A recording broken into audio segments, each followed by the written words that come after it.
परम दयाल अनंत सुख सम्राट आदि सदगुरु सर्व आत्माओं के सदगुरु सर्व सृष्टि के सदगुरु सतगुरु सुखराम महाराज ने धन्य हो धन्य।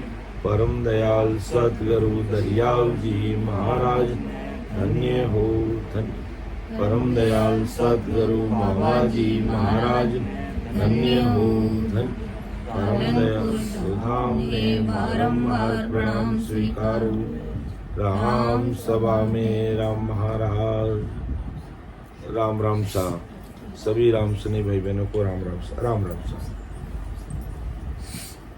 महाराज की कृपा से प्रातःकालीन सत्संग का सिमरन का समय पूरा हुआ और राम जी महाराज से सदैव ही आराधना प्रार्थना निवेदन करते हैं कि इस प्रकार ये जो सिमरन सेवा का और सत्संग का जो हमें प्लेटफॉर्म मिल रहा है ये हमेशा ऐसे ही मिलता रहे और हम सत्संग सिमरन सेवा करते हुए ससुर परमात्मा के देश की प्राप्ति करते हैं। विठल दाव का समाज चल रहा है। 24 भाग ले लिए। रामानंद जी कितने भाग लिए? 25 भाग इसमें ले चुके हैं। तो परम दयाल सतगुरु सुखराम जी महाराज संसार में जो 6 प्रकार की राग होती हैं उस राग को रागबंद तरीके से बोलते हैं तो राग का गुण प्रकट होता है। जैसे हमने देखा अगर भैरू राग जैसे 6 प्रकार की राग है। कितने प्रकार के राग है? भैरू राग अलग है, मल्हार राग अलग है, दीपक राग अलग है और श्री राग अलग है। अलग अलग प्रकार की रागें हैं।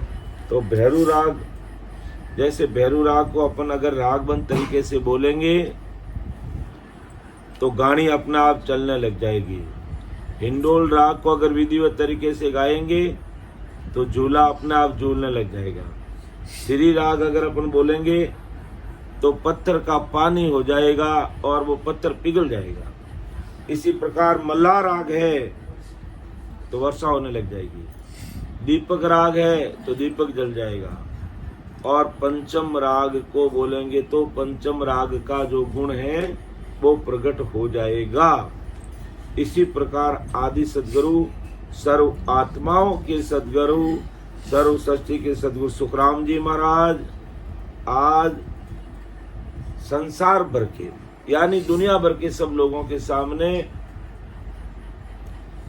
अमर लोक से लाया हुआ ज्ञान रख रहे हैं कि जिस प्रकार अपा अलग अलग राग ने अलग अलग तरीका उन्हें गावा, उन तरीका अनुसार कि राग गाने का जो ढंग है उसी ढंग से अगर अपन राग को बोलते हैं तो उस राग का गुण प्रकट हो जाता है।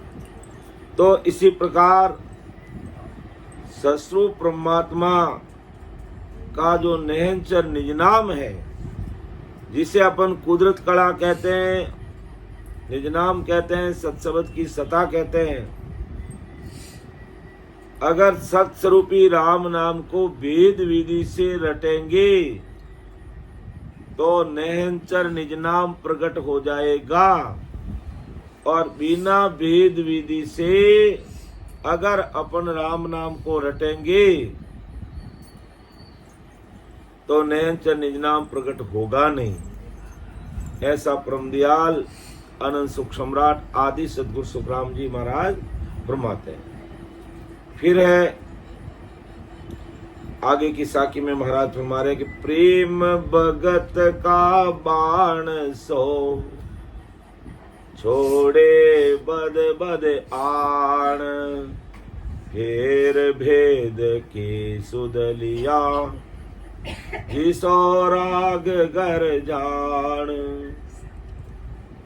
जिसो राग घर जानने के कसर नहीं कोई जहाँ प्रगटे निज नाव और बक बकर सोई सुख राम कहे सुन राजवी, सोई जन ले पिछाण, प्रेम भगत का बाण, सो छोड़े बद बद आण।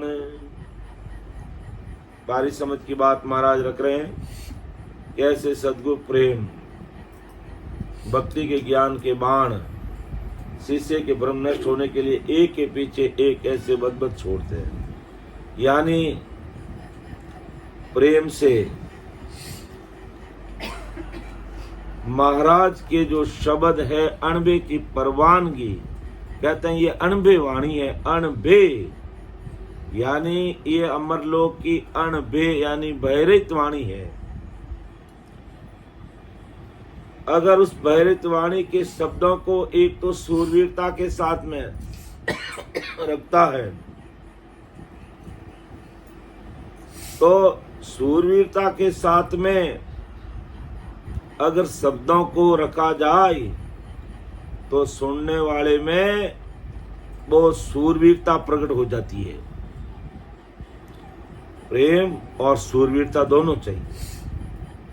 और एक केवल कोई सूरवीरता से कोई लेना देना नहीं, राग डाल से कोई लेना देना नहीं, और जैसे लिखा वैसा पढ़ लिया और सुना दिया बिना कोई अर्थ किए, तो अगले में ना तो प्रेम प्रकट होगा और नई सूरवीरता आएगी। जैसे सूरवीर मैदान में उतरता है तो सिंधु राग बजाई जाती है, वह उस राग को सुनते ही उसमें इतनी सूरवीरता आ जाती है कि वो केसरिया सापा पहन कर घोड़े पर बैठकर हाथ में तलवार लेकर के युद्ध मैदान के लिए डट जाता है। यानी केसरिया सापा पहन करके हाथ में तलवार लेकर के घोड़े पर बैठ करके खड़क खड़क खड़क खड़क युद्ध भूमि के अंदर वो दौड़ने लग जाता है। और वो घर परिवार किसी की चिंता नहीं करता है कि मेरे पीछे बीबी बच्चों का क्या होगा, मेरे माता पिता का क्या होगा, युद्ध मैदान में मैं जाऊंगा मर जाऊंगा तो मेरा क्या होगा। नहीं, वो सूरवीरता के शब्दों को सुनकर के युद्ध मैदान में डट जाता है और एक ही भाव दिल में रहता कि मेरे राजा के पक्ष में मुझे लड़ना है अंतिम समय तक। जब तक मेरे राजा महाराजा की जीत नहीं होती और जब तक मेरे शरीर में प्राण है तब तक मैं सूरवीरता से लड़ूंगा।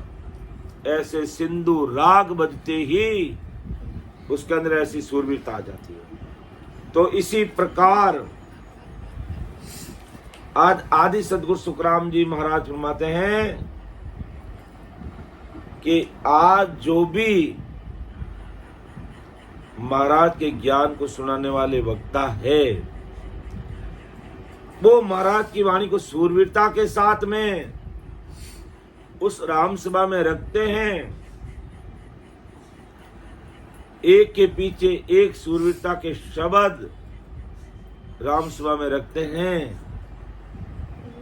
तो ऐसे सदगुरु के पास सस्वरूप के वेद की समझ रहती। जैसे रागी को राग का घर समझता, जैसे राग को रागबंद तरीके से गाता उस राग का गुण प्रकट हो जाता। इसी प्रकार ऐसी सूरवीरता के शब्दों को सुनकर इस राम नाम को कोई भेद विधि से आते जाते सांस में रटता है कि फिर वेद की सुध लिया जिसो राग गर जान, जिसो राग गर जान नेक कसर नहीं कोई। अगर राग बोलने में जरा सी कसर रह गई, अगर दीपक राग गा रहा उसमें गाने में कसर रह गई, दीपक नहीं जलेगा। इसी प्रकार आती जाती सांस में सूरत शब्द का मेल करते हुए, मन को सांसा के साथ लगाते हुए, जरा सी भी कसर नहीं रखेगा और वो भजन में लग जाएगा, तो उसके गट में नैन नाम प्रकट हो जाएगा कि नेक कसर नहीं कोई, जहां प्रगटे निज नाम और बकबक करे सोई। तो उसके गट में निज नाम प्रकट हो जाएगा। और भेद की बात नहीं है, बोलने वाले के अंदर नयनचर नहीं है, बोलने वाले के अंदर प्रेम नहीं है, तो आगे वाले में वो नयनचर प्रकट होगा नहीं। केवल अपने मुंह से ऐसे ही बोलना है। बकबक का मतलब क्या? ऐसे ही बोल के सुनाना है। तो सुखराम कह सुन राजवी, अरे राजा बिठल राव सुन ले, सोई जन ले पिछाण, कि ऐसे जन तुझे जो लग रहे हैं उसकी तू पिछाण कर और उनकी शरणागति में जा।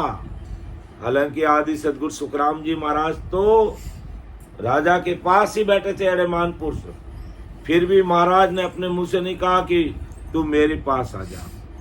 कहा ऐसे सांचे जन को, क्योंकि ये ज्ञान पूरी दुनिया को देना है।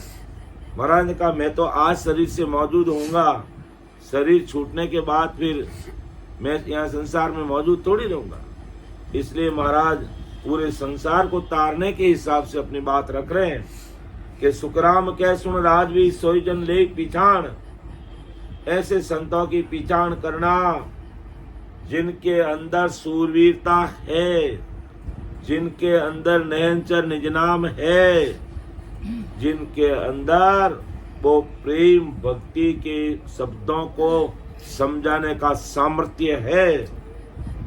ऐसे संतों के शरण में जाना, सोई जन ले पिछाण, ऐसे संतों की पिछाण करना राजा, तो तेरा कार्य हो जाएगा। और नहीं तो बिना सोचे समझे अगर तू संसार में देखो, संत है, गुरु है, सदगुरु है, खूब सारे रहते हैं, लेकिन अगर अपन उनकी पहचान नहीं कर पाते तो अपना समय ऐसे ही निकाल देते हैं। देखो बाहर का वेश तो कोई भी भाई बहन पहन लेता है, लेकिन आदि सदगुरु सुखराम जी महाराज जैसे वेश की बात करें अंदर की, ऐसा वेग पहनने वाले लाखों में मिलते नहीं, करोड़ों में देखने पड़ते हैं, अरब खरब के माई 2 या 4 मिलते। और फिर महाराज आगे फरमा रिया है कि निर्वे शब्द उचार प्रेम सु बोले आही, जा जागे वो प्रेम नाव नक चक के माही, जे दूजो वे भेड़ कष्ट साझन कोई लावे, तो नहीं प्रगटे नाव राग जीव गरत जगावे, चर चालिव अर रहन सो एक सूत होई जाई, जब प्रगटे सुख राम के असल प्रेम कहूं तोई। हे राजन, हे राजन, जो संत निर्भय देश के निर्भय शब्द उच्चारण करता तथा वो संत तत् से उसे हुए प्रेम के बोल जगत को सुनाता, उसी का ज्ञान तू सुन। ऐसा आदि सदगुरु सुखराम जी महाराज फरमा रहे हैं कि उसी का ज्ञान सुनने से शिष्य के घट में जागृत प्रेम, वो नाम जागृत होगा, और उस प्रेम से शिष्य के घट में नख से चक तक नाम प्रकट होता है।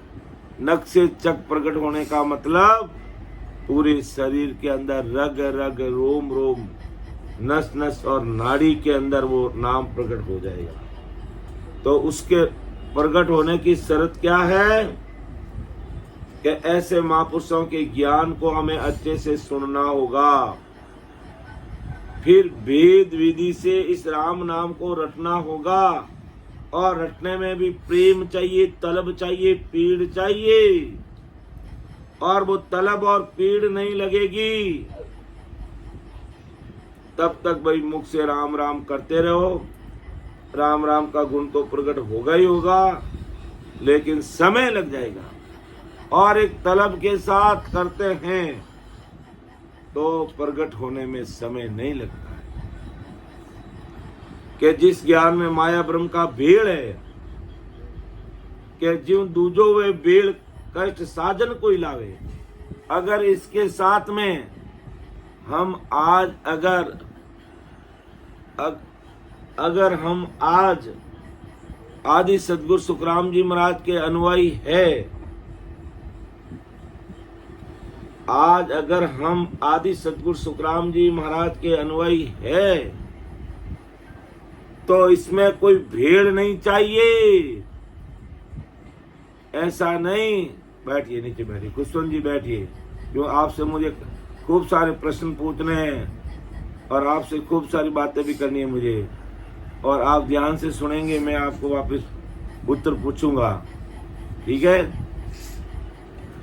अब महाराज कहना क्या चाहते हैं कि भाई आपने जब आदि सदगुरु सुखराम जी महाराज का शरणा ले लिया और अब तक अंदर में कोई अनुभव नहीं हो रहा, क्योंकि महाराज ने अमरलोक जाने का जो रास्ता है वो इस शरीर में बताया है। और इस शरीर में अगर अपन उस रास्ते नहीं बढ़ रहे हैं और महाराज की शरणागति में भी है, सत्संग भी सुनते हैं, सिमरन भी करते हैं, सेवा भी करते हैं, लेकिन अभी घट में उजाला हुआ नहीं, इसका मतलब कहीं न कहीं हेड़ बेड़ है। अभी तक हमने अपना तन मन और धन मायावी संसार से, मायावी भक्तियों से निकाल कर सत्स्वरूप को समर्पित नहीं किया है। अगर समर्पित कर देते तो कुदरत कला इस घट में प्रकट होते देर लगती नहीं है। और अमरलोक जाने का जो मार्ग इस शरीर के अंदर है, वो रास्ता हमें अंदर में मिल जाता और ये भी पता चल जाता कि अभी हम कौन से स्टेशन तक पहुंचे हैं। इसलिए महाराज कहते हैं भाई अगर आपको अमरलोक जाना है तो केवल और निकेवल अमरलोक का मार्ग है, उसी को फॉलो करना पड़ेगा, उसी मार्ग पर हमें चलना पड़ेगा, तभी अमरलोक का हाईवे पूरा होगा। अब आप अमरलोक के हाईवे पर चढ़ तो गए, लेकिन थोड़ा आगे चल के हाईवे से नीचे उतर गए, थोड़ा आगे चल के हाईवे से नीचे उतर गए। खुशवंत जी कैसे उतर गए नीचे? कि दिवाली आई, ओम जाए लक्ष्मी करना वरना करने लगी तुम तो फिर कैसे काम चलेगा मुझे बताओ। बहुत खरा रहना पड़ता है, तब ये 10वां द्वार खुलेगा, नहीं तो या आकर के आदमी रुक जाता है, अटक जाता है, आगे नहीं बढ़ता। जे दूजो वे भेड़ कष्ट साजन कोई लावे, तो नहीं प्रगटे नाम राग ज्यों गर्त जगावे। जो राग को बिने तरीके से गाएंगे तो कोई दीपक जलेगा, न कोई झूला चलेगा, न कोई पत्थर पिघलेगा, ना कोई घानी चलेगी। चर्चा लिव अर रहन सो एक सूत हो जाई। चर्चा यानी ज्ञान भी सत्स्वरूप का और भजन भी सत्स्वरूप का होगा, एक सूत हो जाए तब महाराज कहते हैं ऐसी कृपा होगी। जब प्रगटे सुखराम के असल प्रेम का हो, तब वो असल प्रेम प्रकट होगा और उस असल प्रेम से वो नैन च निन्नाम प्रकट होगा और उस प्रेम से शिष्य के घट में नक्श से चक तक वो नाम प्रकट होगा। कि जिस ज्ञान में माया ब्रह्म का भेड़ है तथा कष्ट से साधन करने की विधिया आई है, ऐसे संत का ज्ञान सुनने से जीव में प्रेम प्रकट होगा ही नहीं और वो प्रेम आएगा ही नहीं। और प्रेम नहीं आने के कारण शीशे के घट में नख से चक तक निज नाम प्रकट नहीं होगा। इस संत की गति ऐसे रहती है जैसे राग बजाने वाले ने राग के घर में नहीं बजाया और दूसरे ही घर में बजाया, यानी राग को रागबंद तरीके से नहीं गाया। उस रागी ने दूसरे घर में कितना भी राग बजाया तो भी जिस राग से जो गुण प्रकट करवाना था वो प्रकट नहीं होगा। तो इसी प्रकार संत को सस्वरूप का ज्ञान नहीं है और वो संत माया का और ब्रह्म का आधार लेकर सस्वरूप का ज्ञान अगर शिष्य को समझाता है, परंतु समझाने वाले संत में सस्वरूप प्रकट नहीं रहता। इस कारण ऐसे संत के समझाने से शिष्य को सस्वरूप से प्रेम नहीं आएगा तथा शिष्य को सस्वरूप से प्रेम नहीं आने के कारण शिष्य अपने घट में बंकनाल में उलटकर अगम नहीं पहुंचता, यानी अगम देश की प्राप्ति वो नहीं करेगा। तो आदि सदगुरु सुखराम जी महाराज कह रहे कि जिस सदगुरु की ज्ञान चर्चा लिव और रहनी सस्वरूप की एक सूत की रहेगी, मतलब सस्वरूप के समान रहेगी, किसी प्रकार की भीड़ नहीं रहेगी, ऐसे सदगुरु के ज्ञान से शिष्य को सस्वरूप से असल प्रेम आएगा और उस शिष्य के घट में वो सतनाम नख से चक तक यानी पूरे शरीर में प्रकट हो जाएगा और बाकी वो प्रकट होगा नहीं। तो कहने का मतलब है भाई, अगर हमें अमरलोक की प्राप्ति करनी है तो मायावी ज्ञान से, मायावी संसार से अपना तन मन धन लगा हुआ है। धन का मतलब सांसा रूपी पूंजी। अगर हमारी सांसा रूपी पूंजी पूरी की पूरी मायावी संसार में डूबी हुई है, पूरी की पूरी अगर मायावी भक्तियों में लगी हुई है, और जब तक हम उस मायावी भक्तियों से अपना तन मन और धन निकाल करके सतस्वरूप के सामने सरेंडर नहीं होंगे, समर्पित नहीं होंगे, तब तक जो कृपा होनी है सतस्वरूप परमात्मा की वो अपने ऊपर नहीं होगी।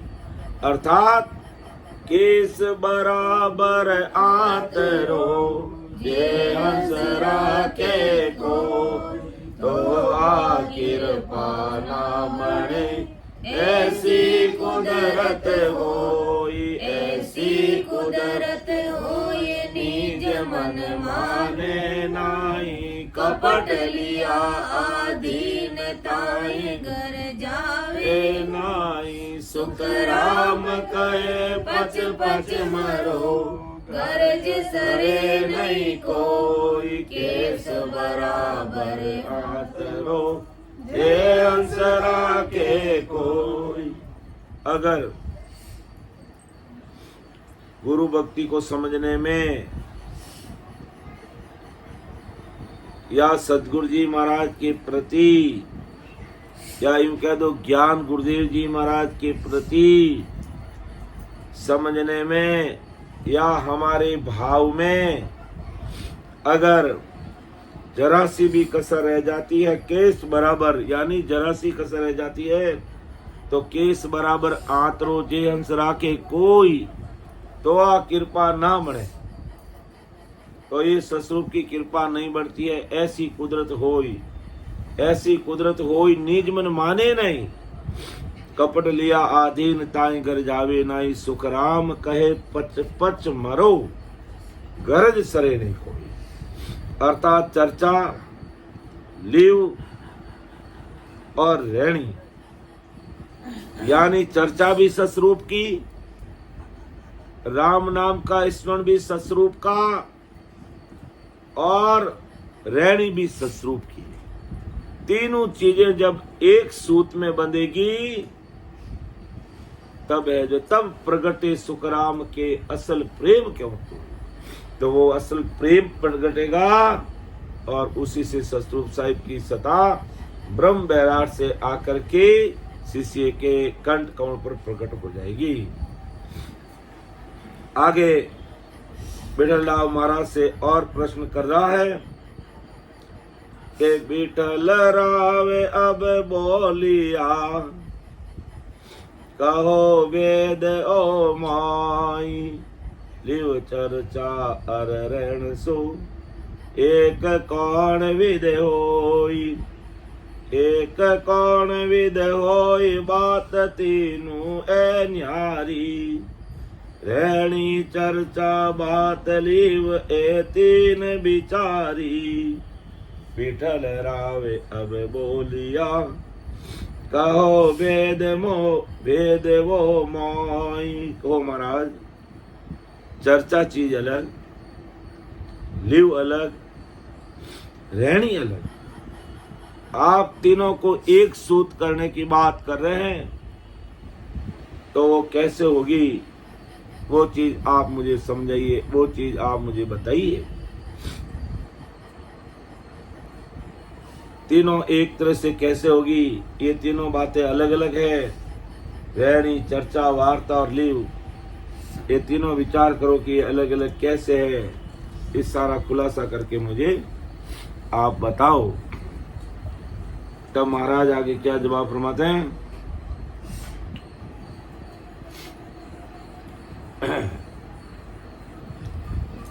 के बिन गुरु गम नींदे बंधे,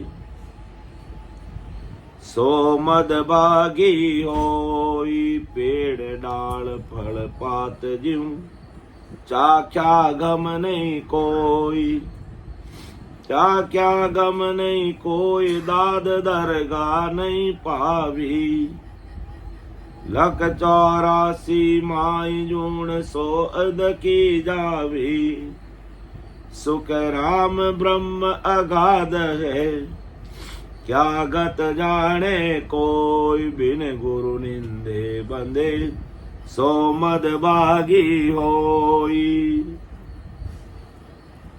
के विठल राव कह रहा का आदि सतगुरु सुखराम जी महाराज से बोला कि इसका भेद मुझे बताओ कि चर्चा, लिव तथा रहनी ये तीनों एक कैसे होगी? ये तीनों बातें अलग अलग है, रहनी, चर्चा और लिव ये तीनों अलग अलग है, फिर ये एक कैसे हो सकती है? इसका विचार आ रहा है। आदि सतगुरु सुखराम जी महाराज विठल राव कहते हैं कि बिना गुरु के ज्ञान के मतलब, बिना सस्वरूप के समझ से सस्वरूपी गुरु की निंदा करते वे संसार में भाग्यहीन है। कि बिना सोचे समझे ही अगर सस्वरूपी संत की कोई निंदा करता है तो वो संसार में भाग्यहीन है। तो आदि सतगुरु सुखराम जी महाराज सिर्फ निंदा यही शब्द कहना, यानी पेड़ डाल फल पात को चाका नहीं, तो पेड़ डाल फल तथा पात में क्या गुण है, में कैसे पता चलेगा? तो इसकी समझ किसी को भी कैसे आएगी? इसी प्रकार संत में सस्वरूप परमात्मा है, उसका अनुभव नहीं लिया और उस संत में सस्वरूप नहीं है, ऐसी झूठी निंदा की, ऐसे मनुष्य को दरगाह में यानी राम जी के घर में दाद नहीं मिलेगा, आशीर्वाद नहीं मिलेगा। ऐसे मनुष्य को सस्वरूप परमात्मा 84 लाख यानी कि उल्लू चमगादड़ ऐसे अंध योनि में डालता है कि लख 84 माई जून सो अंध की जावे। कि बिना सोचे समझे अगर ऐसे सस्वरूपी संतों की कोई निंदा कर देता है तो अंधी जून जैसे उल्लू और चमगादड़ है, इनको नहीं दिखता रात दिन में, तो ऐसी अंधी जून में वो जीव डाल दिए जाते हैं। तो आदि सतगुरु सुखराम जी महाराज विठल राव को कह रहे कि सस्वरूप ब्रह्म अगाध है, उसकी गति कोई नहीं जानता, उसकी गति सिर्फ वही जानते जिसने सस्वरूप ब्रह्म प्रकट है। अर्थात सस्वरूप परमात्मा को कौन जानेगा? जो सस्वरूप परमात्मा की भक्ति के अंदर रचमच है। अगर वो भक्ति में रचमच हो गया तो सस्वरूप परमात्मा को भी वो जान लेगा, और नहीं तो उसको जान नहीं पाएगा।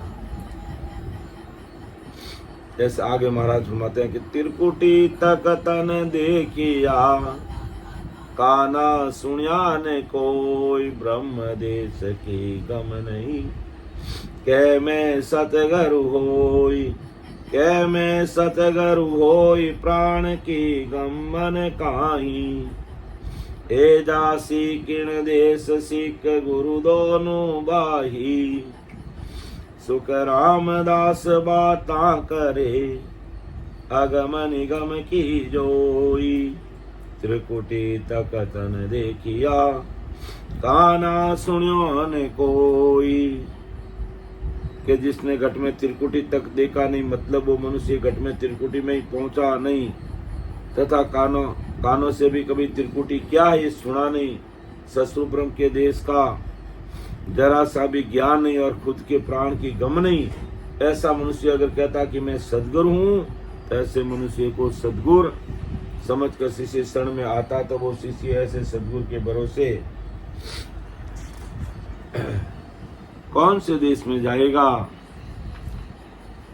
आदि सद्गुरु सुखराम जी महाराज विठल राव को पूछते हैं कि जिस मनुष्य ने कभी त्रिकुटी तक देखा नहीं, अर्थात त्रिकुटी तक का अनुभव नहीं किया, सस्वरूप का ब्रह्म देश में कभी देखा नहीं, और अगम और निगम ऐसे सस्वरूप देश की कोकली बातें करता, वो सद्गुरु और उसके शरण में आया हुआ शिष्य परम पद में कैसे जाएगा, ये विठलाव तुम सोचो और मुझे बताओ। इसलिए अगर कोई कहता कि मैं सद्गुरु हूं, और उसको सद्गुरु का होने का ना तो सस्वरूप का कोई ज्ञान है ना कोई गम है, और ऐसे ही कहते हैं कि नहीं भाई मैं हम तो सद्गुरु हैं, तो ऐसे कहने से कोई सद्गुरु हो नहीं सकता। सद्गुरु के लिए सत्संग की साधना करके इस शरीर के अंदर जो अमर लोक का मार्ग है, 10वें द्वार तक वो उसको पार करना पड़ता है, फिर उसे सद्गुरु की पदवी लगती है। कि सतगुरु सत स्वरूप सत सोई कृणि माही, सत जोग बैराग सत बिन कसणी नाही, सत सबद माय सत सु उलटर चढ़ है, लागे सेज समाद नरम कबो नहीं पड़ है, सुख रामदास सतगुरु के निज नाव शिष्य माई, उलट पीठ को फोड़ कर लेर अगम घर जाय। आदि सद्गुरु धन्य हो। तो आदि सद्गुरु सुखराम जी महाराज विठल राव को सद्गुरु ससुर की ये कैसी पहचान करती है, सद्गुरु का पराक्रम और सद्गुरु कौन हो सकते हैं, उसकी परख बता रहे हैं। क्या उस सद्गुरु की करनी पूर्ण सस्वरूप की रहती है, वो सब दिन सस्वरूप की बात करेगा, सस्वरूप ही सत्संग करेगा, सस्वरूप का ही ज्ञान देगा, सस्वरूप में जाने का ही वेद बताएगा, और सस्वरूप के अलावा दूसरी मायावी भक्तियों की कहीं चर्चा नहीं करेगा। तो उसकी जोग साधना सत्य वैराग विज्ञान की रहती, उसकी सस्वरूप के सिवाय माया की क्रिया करने की कसनी नहीं रहती। ऐसे सद्गुरु के घट के अंदर सत्संग रहता, और ऐसे सद्गुरु घट में सत्संग सत्य आधार से बंकनाल आस्ते से उलट कर सस्वरूप ब्रह्म में चढ़ा हुआ रहता। हमेशा 24 घंटे उनका ध्यान सत्स्वरूप में ही रहता। तो ऐसे सद्गुरु को सत परमात्मा से सहज समाधि अखंडित लगी रहती है, और ऐसे सद्गुरु की सहज समाधि कभी नरम नहीं पड़ती। ऐसे जो सद्गुरु है वही सत्स्वरूपी सद्गुरु है, और ऐसे सद्गुरु के शरण में जाने से शिष्य को सत्स्वरूप से प्रेम आता, और शिष्य के घट में निज नाम प्रकट हो जाता, और निज नाम शिष्य के हंस को संग करके उल्टाता, और पीठ फाड़ कर हंस को अगम निगम के देश में ले जाता। अर्थात परम दयाल सद्गुरु सुखराम जी महाराज विठल राव के माध्यम से आज संसार के सब भाई बहनों को सावचेत करें कि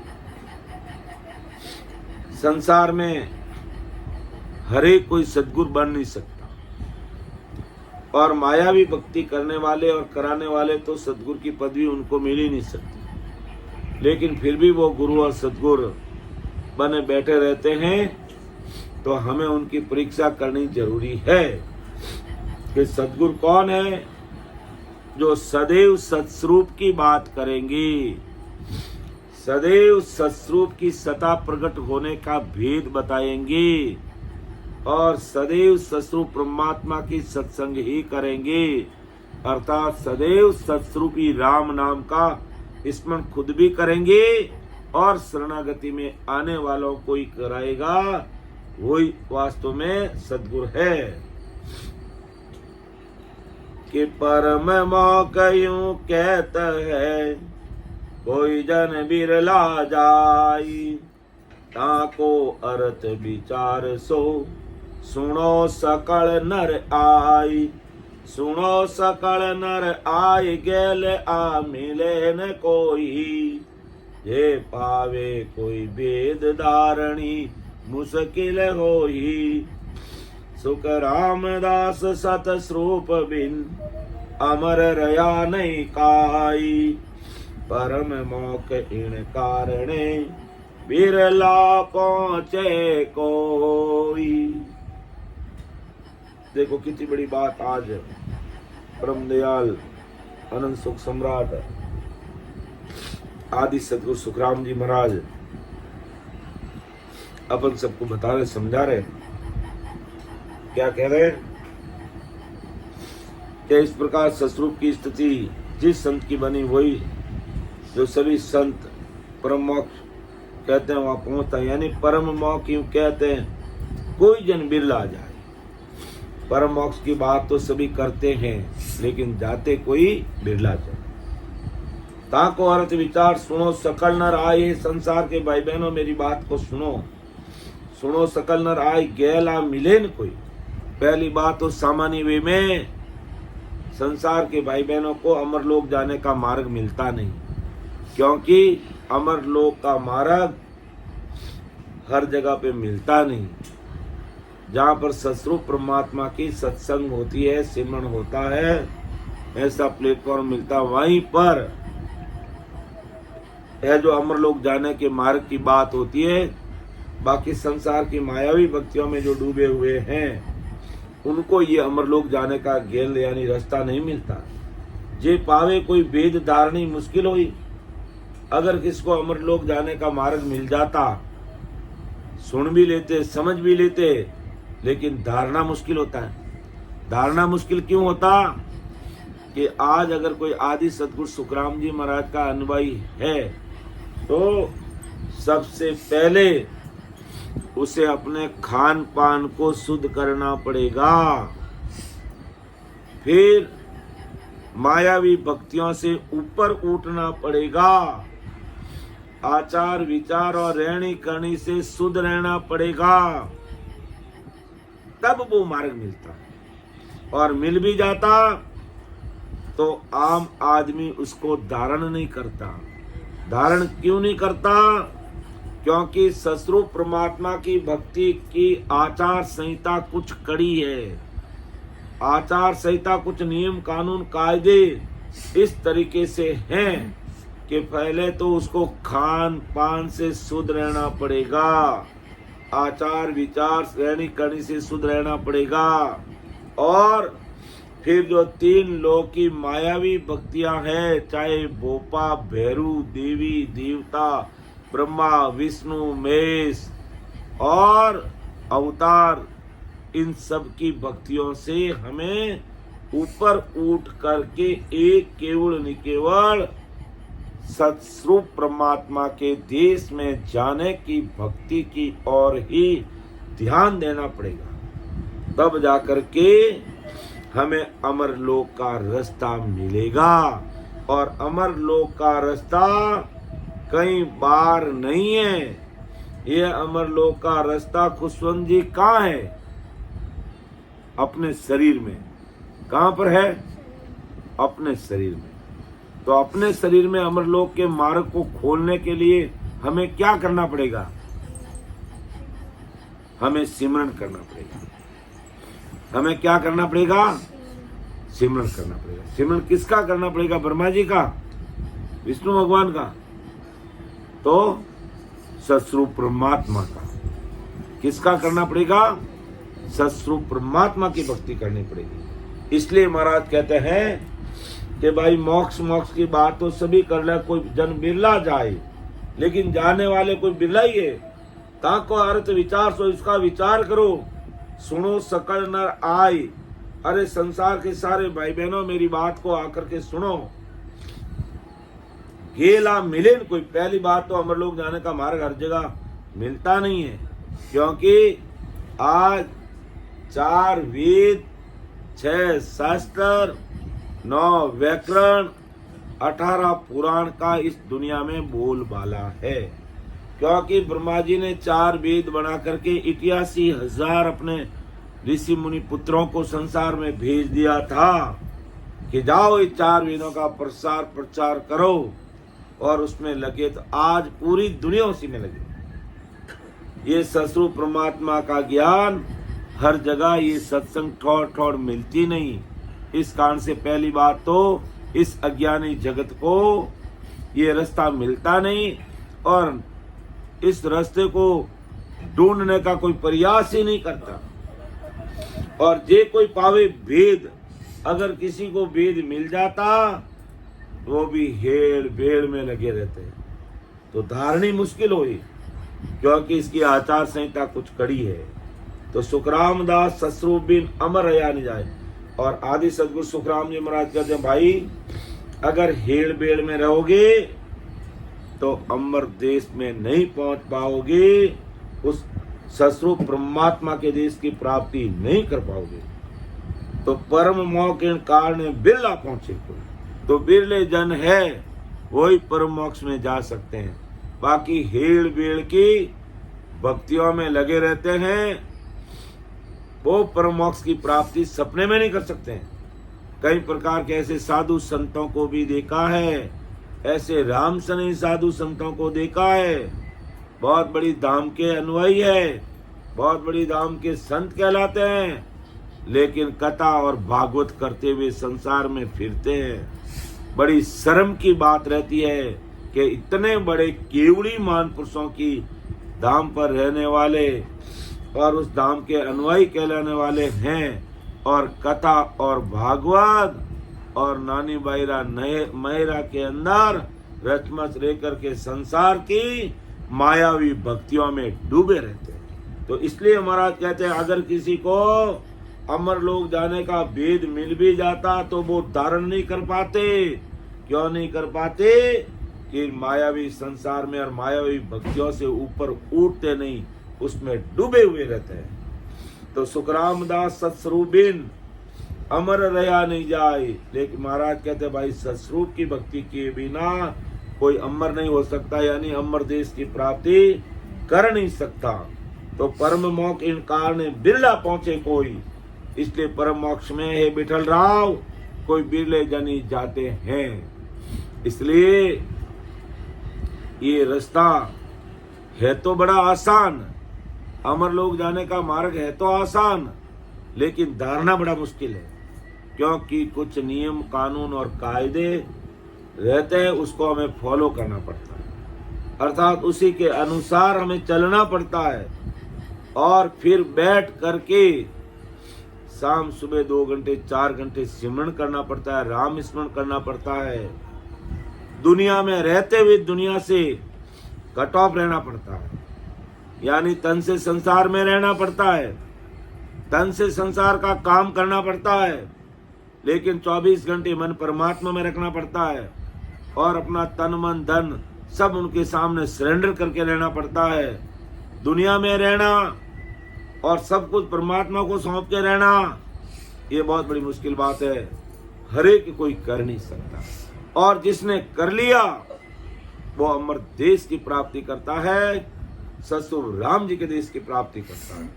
इसलिए आदि सदगुरु सुखराम जी महाराज ने उस समय विठल राव को कहा, और आज अपन सब भाई बहनों को कह रहे हैं कि परम मौकयूं कहत है कोई जन बिरला जाई, ताको अर्थ विचार सो सुनो सकल नर आई, सुनो सकल नर आई गेल आ मिले न कोई, जे पावे कोई भेद धारणी मुश्किल होही, सुख रामदास सत स्वरूप बिन अमर रहा नहीं काई, परम मोक्ष इन कारणे बिरला पहुंचे कोई।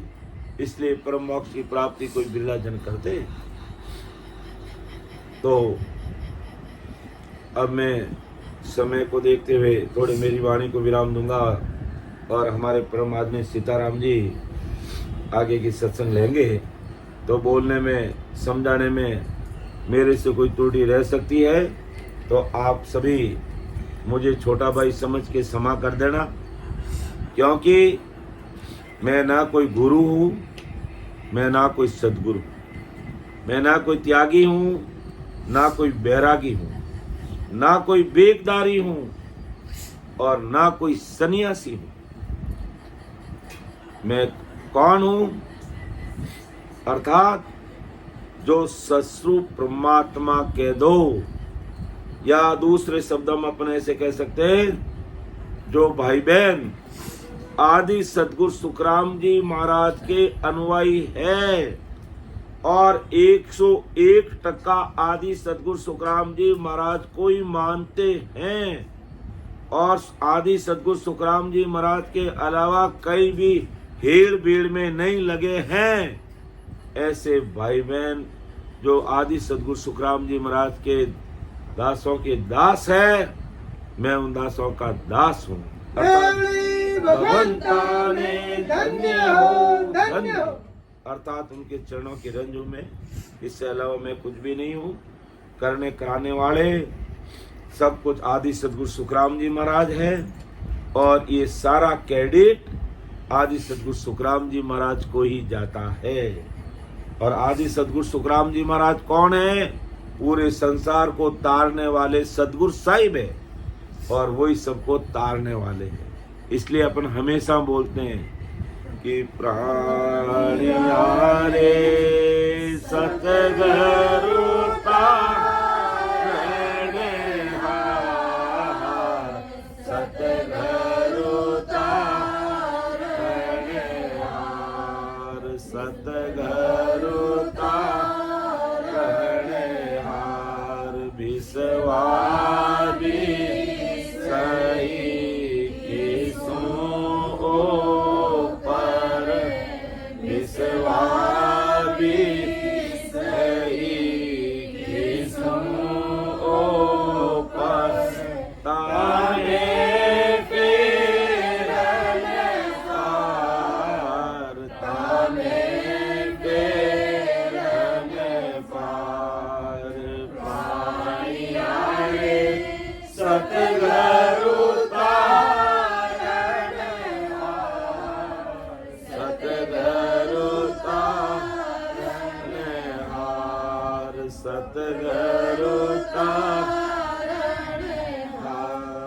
सतगुरु तारने हार।